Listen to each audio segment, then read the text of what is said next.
The price of LPG has taken a dive just before the holidays, and this is good news for consumers. Good evening, everyone. I'm Charisma Robinson. And I'm Chris Saunders. Thank you so much for joining us. It could be considered Christmas in October, as the price of LPG in the capital has been reduced by almost $20. Caller Bahamas Tonight tells us about the major development that will not only benefit residents in the capital, but nationwide as well. Whether it be a eatery, grocery store, a wash house, or private residence, liquefied petroleum gas, LPG, or cooking gas, as is commonly referred to, is a commodity most people cannot do without. Business owner Florica Davis is one such person. These stove burn they burn all day and all night. The savings I can get, I would appreciate it. I would appreciate it very much. And so once members of the Prices Control Commission, the government's consumer protection agency, announced a reduction in the cost of cooking gas, Davis, the proprietor of Rosalie's Chicken Shack, better known as the popular Dirty's restaurant, was overjoyed. Oh, that would be very good, very good, very good. I would appreciate that so much. Because can I pay for this shop alone $600 gas a week? Members of the Prices Commission, led by its chairman, Mr. E.J. Bowe, confirmed the reduction is in immediate effect. So as of Thursday, consumers here in New Providence and Grand Bahama will pay $90, including value-added tax, for a 100-pound cylinder of gas, and Family Island residents $100, inclusive of VAT and sea freight. In summary, consumers in New Providence and Grand Bahama will be saving $17.50 on the 100-pound cylinder, and the Family Islands consumers will save $18.25. These are big savings for the consumers, and these reductions couldn't have come at a better time. The holiday right around the corner, the season when our people do a lot of cooking and baking. This outcome proved fruitful following 2 years of discussions. Commission member Andrew Burrows is calling it a win-win situation for all involved. What we found in the process was the dealers, the importers of LP gas, the retailers of LP gas, were reasonably open to the idea of reducing the price. The question only remained by how much, and that's where a lot of the discussion took place, because we wanted to remain fair to the sellers, but more importantly, we wanted a price that the consumers would be able to feel some savings and realize some benefits. Members of the Prices Control Commission hint of other progressive developments in the pipeline as they continue to protect the interest of consumers. Carla Palmer, ZNS Network News. The country's leading tertiary health care facility to see a massive upgrade as government prepares for national health insurance. Already a team of professional architects has presented a master plan designed to government for Princess Margaret Hospital. Prime Minister, the Right Honorable Perry Christie, notes the importance of this upgrade as a component to the national health plan. We are now in the process of going to contract where the government has dedicated $60 million from the public treasury to improve the Princess Margaret Hospital in very significant ways, to be able to introduce units in there where instead of people being in a general ward, they would be maximum 4 beds to a room, where services will dramatically increase, and where the difference between public and private, as we traditionally know it, all right, will be minimal. Those are the things we're doing now. The task force assigned to national health insurance will continue to meet on critical areas. Deputy Chief Medical Officer Dr. DeLon Brennan says the private sector will also have a role in this major health program.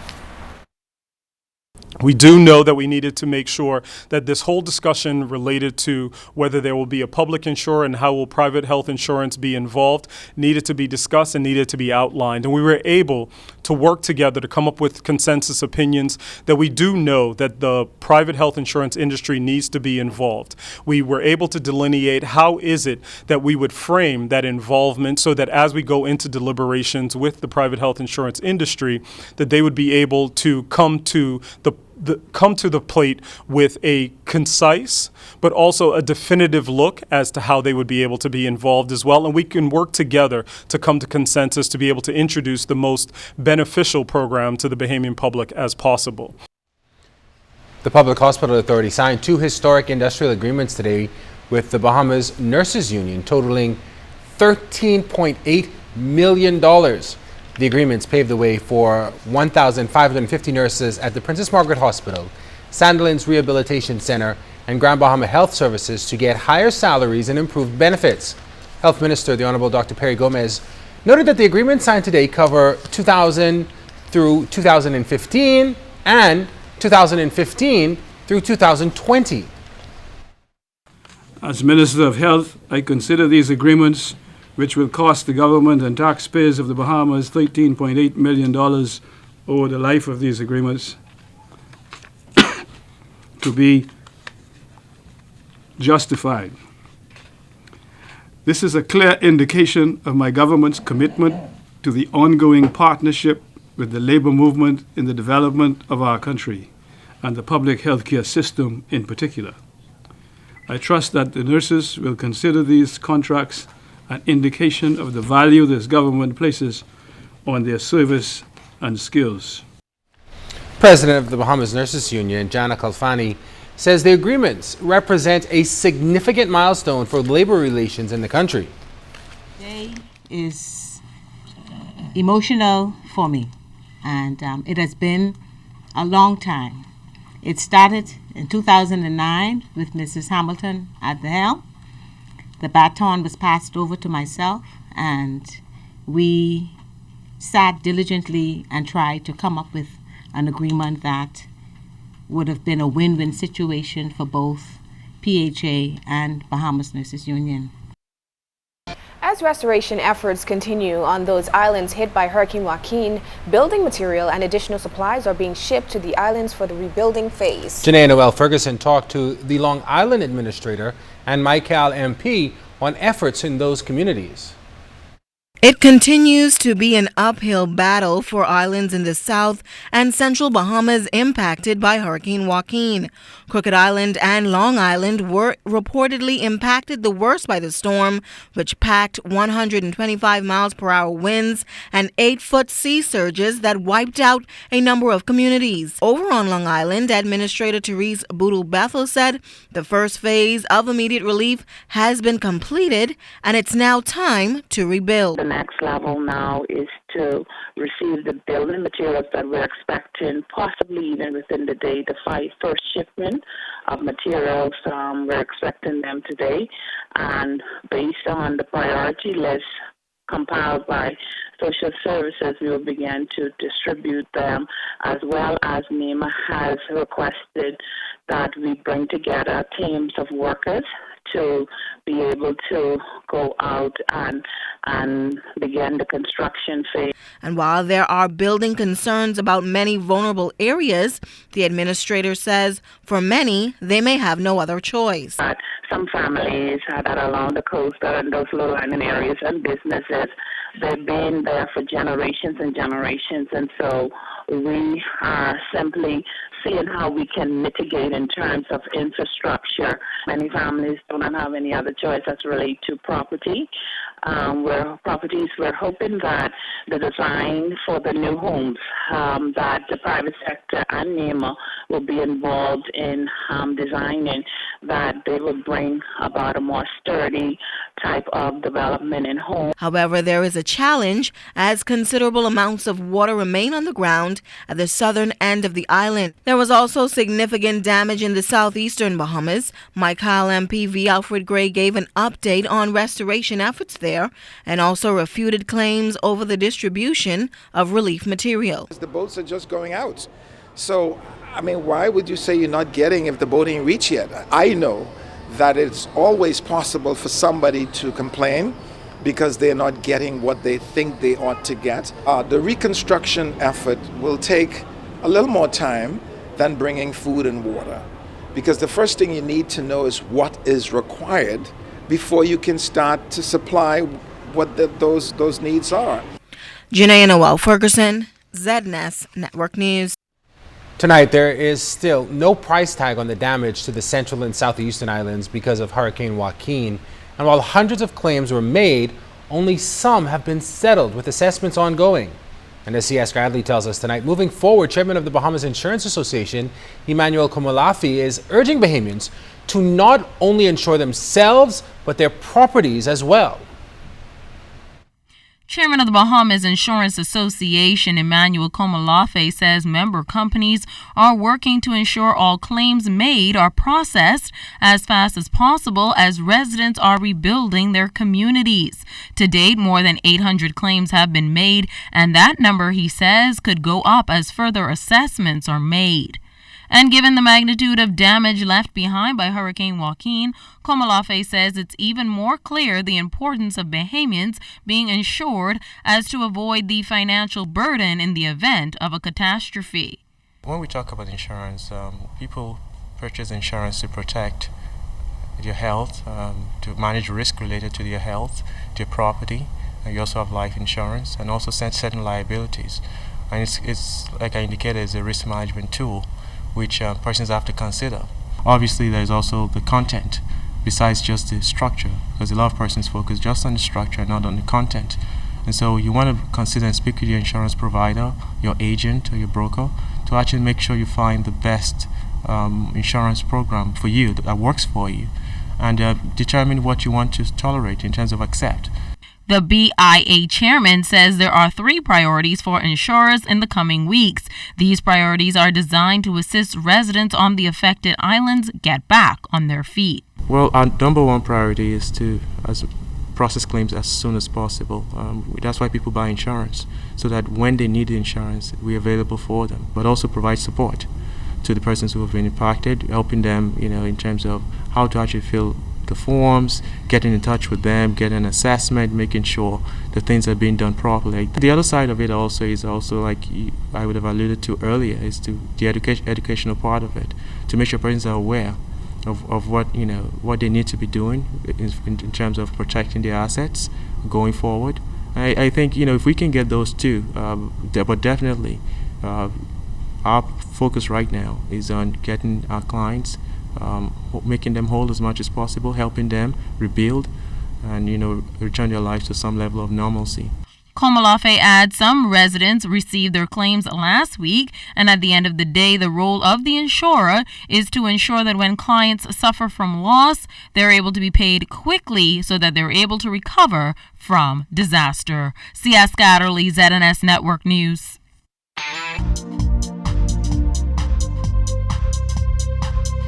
This is your Royal Fidelity Business News. I'm C.S. Scatterly.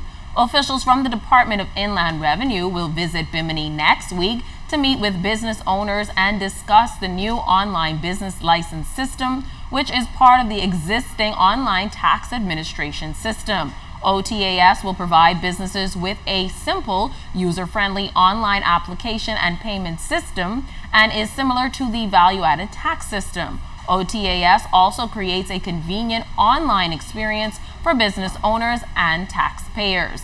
In other business news, Palm Key Beach Club and Marina recently partnered with Nav Tours to tout sailing in paradise at the Annapolis Boat Show, considered the largest in-the-water boat show in the United States. The 2015 Annapolis Sailboat Show attracted approximately 50,000 spectators, while power boats and other vessels of all sizes drew additional crowds. In September, Palm Key learned that it had once again earned the highest praise from boaters of any New Providence marina and was awarded the top ranking on ActiveCaptain.com, a site that is to boaters what TripAdvisor is to the travel industry.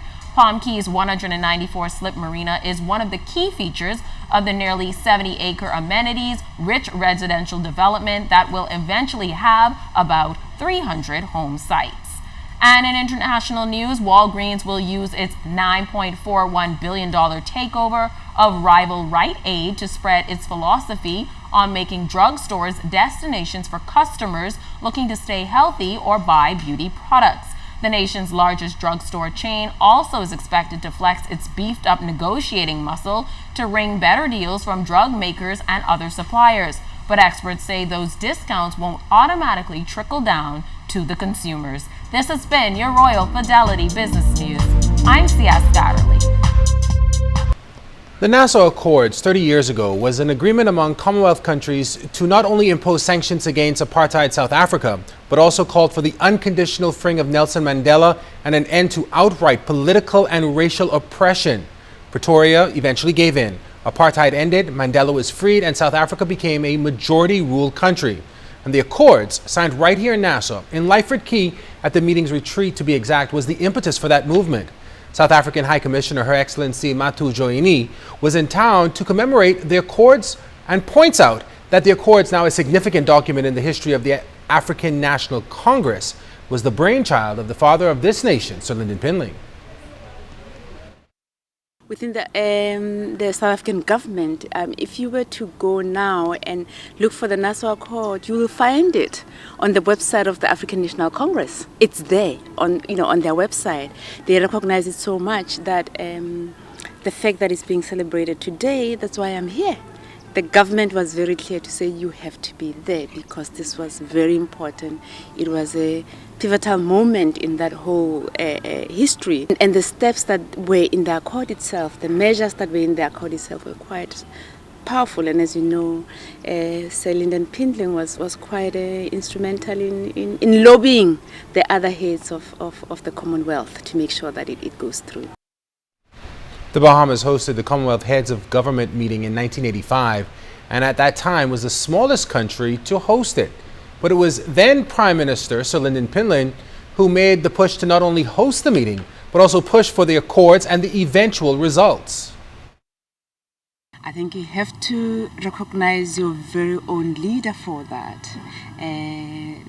Prime Minister Lyndon Pinling at that time, because he worked hard to make sure that the 8th CHOGM meeting was held here. And again, remember he was organizing and lobbying within the Commonwealth for South Africa. So you have to recognize him that it happened here in the Bahamas, because it could have happened anywhere in the Caribbean, but it happened here. Government House was filled with the sound of music as members of the Soweto Gospel Choir treated Governor General, Her Excellency Dame Margaret Pinling, to a performance this morning. The Grammy Award-winning choir from South Africa made the courtesy call on the Governor General while in the country to perform at the Caribbean Music Festival. Their trip is to celebrate the signing of the Nassau Accord 30 years ago that ultimately led to the end of the apartheid in South Africa. The festival kicked off last night with a welcome party at Green Parrot Bar and Grill, and members of the South African choir were on hand. Group leader Milton Zakusa says to feel at home.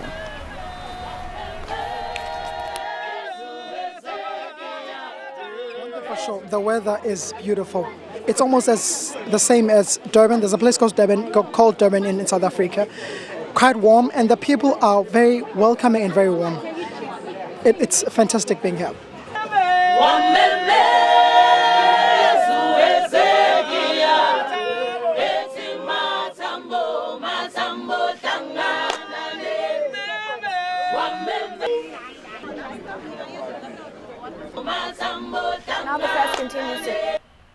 Now the fest continues tonight with a street party in Bacchanal in the city center. Tomorrow night is dance hall night and the Fish Fry Amphitheater, and a live concert on Saturday night with the biggest names in Caribbean music at the Carnival site.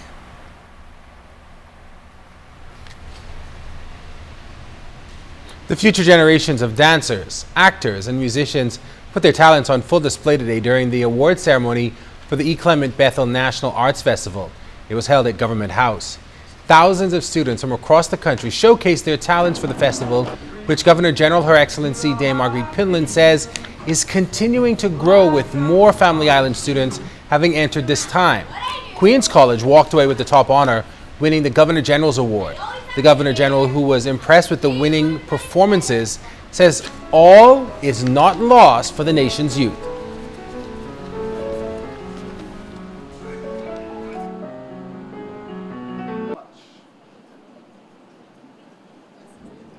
It is notable that there are fewer programs in our country which have made such an important impact all across our archipelago as this National Arts Festival, which has touched the hearts of many and molded the lives of countless performing and visual artists from 1959 to the present day. I congratulate the grand prize winners of the Governor General's Award and our special winners, and I trust that this achievement will encourage you to move forward and develop your God-given talents. Queen's College also took the Most Outstanding School in Arts and Craft and Most Outstanding School in Music awards. St. Andrew's School took the trophy for Most Outstanding School in Drama, while the Bahamas Dance Theatre in Grand Bahama claimed the honors in dance. Minister of Youth, Sports and Culture, the Honorable Dr. Danny Johnson, who was also on hand to present awards, says the festival plays a vital role in identifying future entertainers. He says being a teenager can be tough, and the performing arts allow young people to channel their energy. It is a great thing that if teenagers have art and creative expression and they can vent, they have an exhaust pipe, they could talk about it, they could show you it, they could draw about it, sing about it, play about it, they can get over it. And so perhaps, that movement that you did just now is a great thing to remind us that creative arts, performing arts must be pivotal in the schools of the Bahamas, because that is the venting process for young people. Dr. Johnson is right there. Definitely. Congratulations to QC winning all those awards. St. Andrews, pardon me. Everybody did a great job. Next year, we're going to both enter. Dance? Well, drama? I think I'm going to sing. Okay. I can put it down with that. They don't want me to sing. I promise you that. No, we don't want that. Well, the Family Island Connection, brought to you by BTC, is next. You're watching the Bahamas Tonight, the National Report. The Family Island News is brought to you by Shop Smart. Shop a lot and save a lot. Rum Cay may have been ravaged by Hurricane Joaquin, but thanks to infrastructure from BTC, residents on that island do not have to feel cut off from the world. Cleopatra Murphy was there as a team worked to restore essential communication services.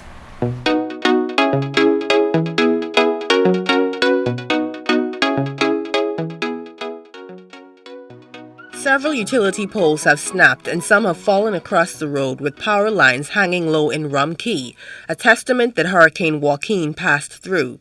Electricity services were still down on Saturday, and trees that were once green are now brown. But the bright side for Brian McKay, thanks to BTC, he can still communicate with the world.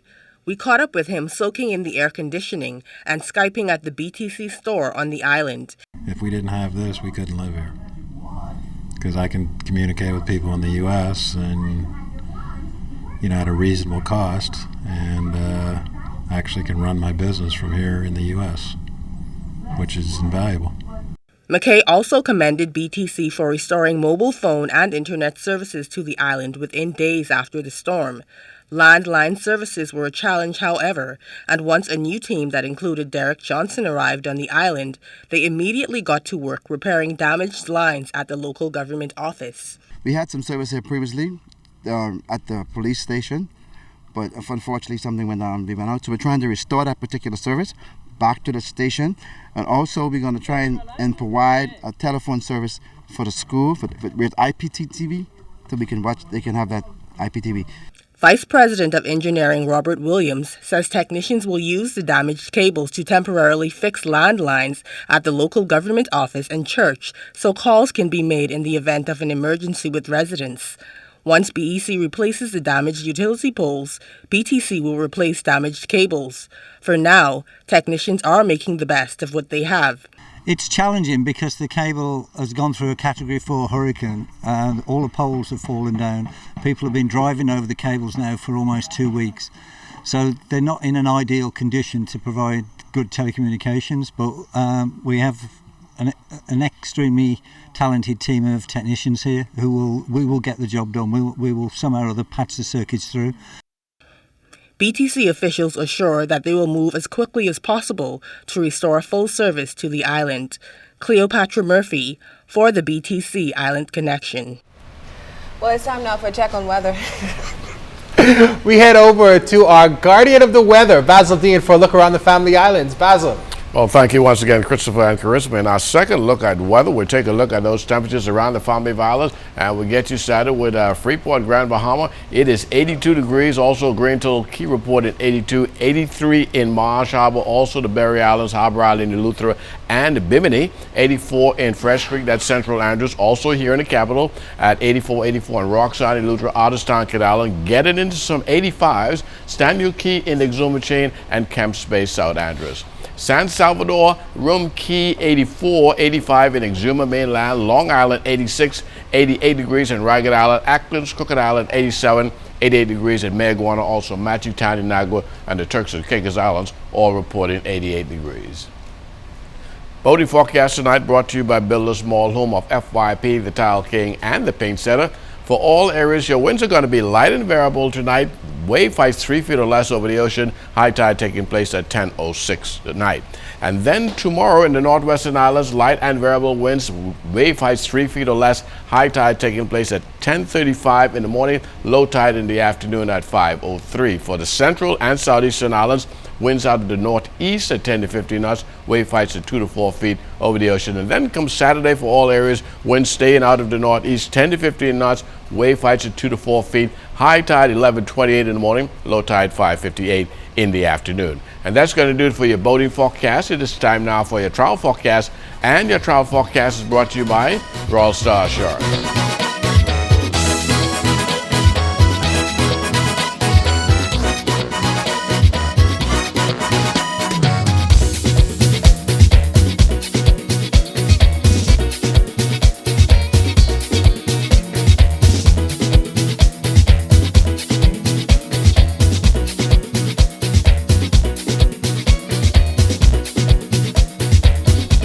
And that's going to do it for your travel forecast, brought to you by Royal Star Assurance. But stay tuned, your 5-day forecast is still ahead.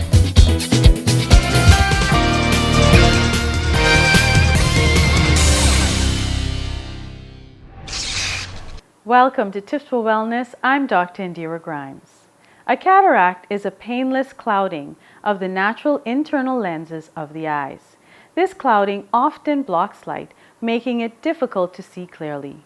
Most cataracts develop slowly, and initially they don't disturb your vision. Over time, however, cataracts will eventually interfere with your eyesight and may even lead to blindness. In fact, the condition has been proven to be responsible for 51% of the world's blindness, a percentage which represents 20 million people worldwide. While the exact cause of the condition is unknown, cataracts have been heavily related to aging. Even though people who are affected by cataracts tend to be older adults, children may also be born with the condition or can develop it after suffering inflammation or eye injuries. There are also risk factors such as inflammation in the eyes, hereditary influences, and diseases like diabetes. Symptoms of cataracts include clouded, blurred, or dim vision, difficulty with vision at night, sensitivity to light and glare, seeing halos around lights, frequent changes in eyeglasses or contact lenses prescription, fading or yellowing of colors, double vision in a single eye. If you notice any sudden or persistent changes in your vision, make an appointment to see your doctor right away. Cataracts are detected through eye exams, which include a visual acuity test and a dilated eye exam. Although cataracts are relatively easy to treat, they cannot be treated unless they are found. This is why taking an annual eye exam is so important. This has been Tips for Wellness. I'm Dr. Indira Grimes. Live your best life by living well.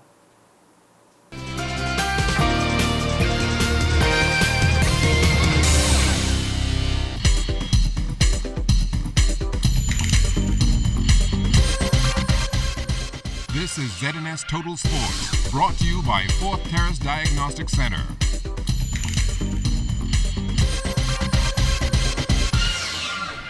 Welcome to sports, everybody. The Bahamas Softball Federation's National Round Robin Tournament is underway at the Blue Hill Sporting Complex, and tonight Julian Gibson speaks with one of the favorites in the ladies division.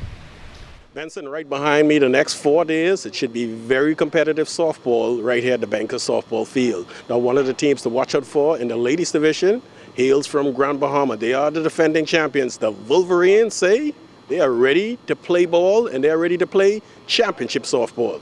Basically the same team, 1 or 2 players couldn't make it, who is a big factor to the team, or who is but other than that, is we still have that strong nucleus, and with those 1 or 2 players, I don't see no different outcome. You guys didn't play the amount of games like a New Providence champions or Abaco champions. Will that affect you guys in the round robin tournament when you look at the amount of games you got to play from tonight until Sunday? Season was a little short, played about 8 to 9 games, and then we went into a championship, but that wouldn't affect us at all, not the team I'm bringing. At the Bankers softball field, reporting for ZNS Total Sports, I am Julian Gibson. Thanks a lot, Julian. Now 5 islands are expected in both the men's and ladies divisions at the round robin. Grand Bahama, New Providence, Abaco, Eleuthera, and Andros. BSF President Ted Miller was hoping to have at least 1 more island taking part, but that didn't pan out. We was hoping for Long Island to be in there, Long Island men, but because of the situation as it is now, I don't see that happening, but we're going to be working with them and wishing them all the luck through their rough times. Now, we told you that 5 men's teams are expected to take part, but that number may soon be down to 4. After the technical meeting this afternoon, we understand tonight's feature game between Abaco and Eleuthera is in jeopardy of not being played. There was some question as to whether or not Alcott Forbes will be able to play for Eleuthera, and it was determined during that meeting that he is not eligible because he does not live in Eleuthera. Now, Eleuthera is appealing the decision, but if that is not in their favor, they say they will not be playing, and so this is a situation we will continue to follow. The College of the Bahamas will celebrate its inaugural homecoming November 1st through the 7th. As a part of the festivities, the Caribs men's basketball team will play a doubleheader against Florida Memorial University November 6th and 7th. That starts 7:30 each night at the Kendall Isaacs Gym. We intend to win both games. If anyone or one of you from the wider public would have attended the games last year, you would have seen that they were very close. This year we boast a team, a very young team with just 3 seniors. So we have a number of returning players that are learning a system, that are dedicated, that are hardworking, and they want to come out and show their skills, show the skill set that they have learned, show that they can compete at a level of a small Division II NAIA school, which is the goal for the University of the Bahamas Athletics Department as we move over the next 3, maybe 4 years to be at a level where we're competitive in that area. Please come out, support the University of the Bahamas Athletics. We intend to take our programs to the next level, but we cannot do it without you. The color for the night is blue. We want everybody to wear blue. Special surprises, gifts to those that come in blue. Earlier in the week, Antal Rogers senior boys basketball coach Harcourt McCoy made his position known on player movement in the local high school system. McCoy is of the view that a coach should build their own program instead of recruiting talent, but he says when it comes to Family Island athletes, the situation is a bit different. We know that Family Island sometimes, if the opportunity presents itself for them to be brought to Nassau and play in GSSA, or even go to Freeport and play in a high-stakes league, that would be a better situation for them. I think the Family Islands are rich with raw talent.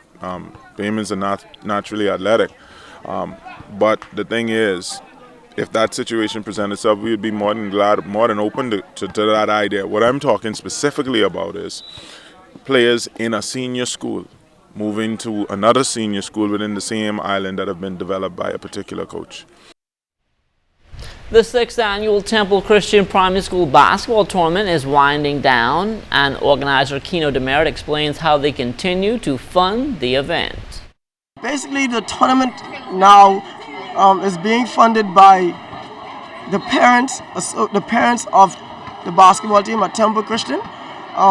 They really work together in terms of us putting on the tournament, so it's been good. We also had a lot of help with Royal Bank came on this year, and they gave us a really good sponsor in terms of getting our trophies and what's not. So.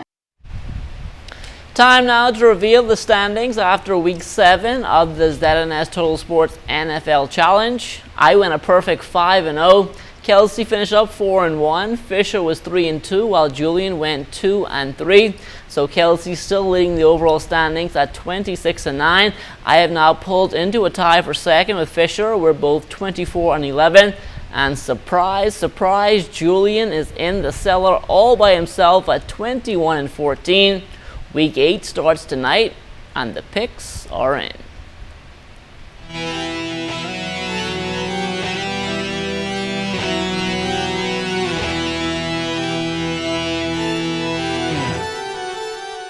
Hi, I'm Julian Gibson. Welcome to the NFL Weekly Football Pick, sponsored by Asu Draw. Well, this week, I'm going with the Patriots. That's right, Thursday night, the Patriots will mash up the Dolphins. Atlanta will beat Tampa Bay, Arizona. Man, they can easily beat Cleveland. Houston, I believe Houston should be able to beat Tennessee. And Monday night, I'm going with Carolina to beat the Colts 27-14. Well, let's check in with my little sis. Folks, she's leading now. We're halfway through the regular season. Week 8 it is. And I'm about 2 or 3 games up above the boys. My closest competitor is Charles Fisher. And knowing Charles and Johnny and Julian, they're all going to pick the Patriots to beat the Miami Dolphins. But the Miami Dolphins is my team, so I'm thinking that the Miami Dolphins are going to destroy the Patriots. Hey, in our 5 showings, we've won 2 out of 3. So this one is going to be our lucky number 6. Even though I'm not going to go with that game this week, I know that the Cardinals, the Falcons, the Rams, and the Vikings, along with Carolina, will win on Monday night. That score will be 32-12. I'm so happy to finally not be in last place, but I'm not getting overconfident. It's been a crazy season so far, and still anything can happen. This week I'm going with the Patriots over the Dolphins. I have the Falcons beating Tampa Bay. I like St. Louis over San Francisco, New Orleans to beat the Giants, and on Monday night I think Carolina will stay perfect just like New England. Final score there over the Colts, 34-14. After this weekend, there's only going to be 2 undefeated teams left in the NFL. I'm going with Green Bay to beat Denver in a battle of undefeated teams. Green Bay's looked too good on the season to lose to Denver, who struggle most of the times.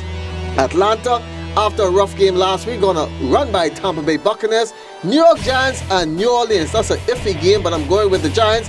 New York Jets, they've been playing good. Oakland, watch out. New York Jets, they are mad after losing in New England last week. And on Monday night, my other team that's going to go undefeated, Carolina Panthers, I picked them to go to the Super Bowl. They're going to defeat the Indianapolis Colts. I don't know what's wrong with Indianapolis at this point, but they're going to lose 27-17.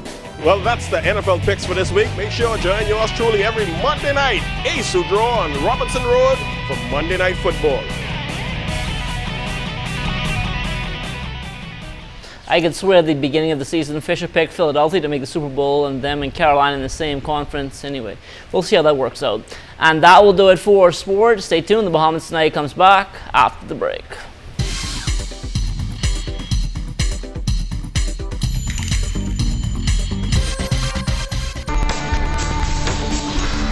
In our final look at weather, the tropics remain quiet again this evening. The reason being we still have those upper-level westerlies creating some upper-level shares. Also some dry air now moving into the area, and all of these things inhibiting development over the tropical belt. But on the home front, we have a little stall out front boundary across the northern part of the Bahamas. That is providing some cloudiness here and there with a few showers, but elsewhere high pressure is in control, and those winds are going to be pretty nice for boating over the next several days. Partly cloudy and mild tonight, a late night shower in early morning taking place. Low temperature getting down to 76 degrees, and tomorrow it is going to be partly sunny and warm, and again about a 40% chance of an early morning shower popping up. 86 degrees for your high temperature. The heat index about 97 degrees. 5-day forecast looking like this. A little bit of showers in the forecast early part of tomorrow morning, but then things are drying out heading into the weekend. So we're looking at a pretty nice and somewhat mild weekend shaping up as those daytime temperatures, mid-80s, low midnight temperatures, I should say, around the mid-70s. Nice and cool, Chris. That's good for you, right? Mm-hmm. Okay, well, I'm in good shape too. We have a happy birthday tonight. Sandra, her sister's birthday. Carla Cartwright, happy birthday from the ZNS staff and your sister. I hope she signed it. I hope so. We hope so. That'll do it for us here on the Bahamas Tonight. Thank you so much for joining. Make sure to tune in tomorrow for all the day's top stories.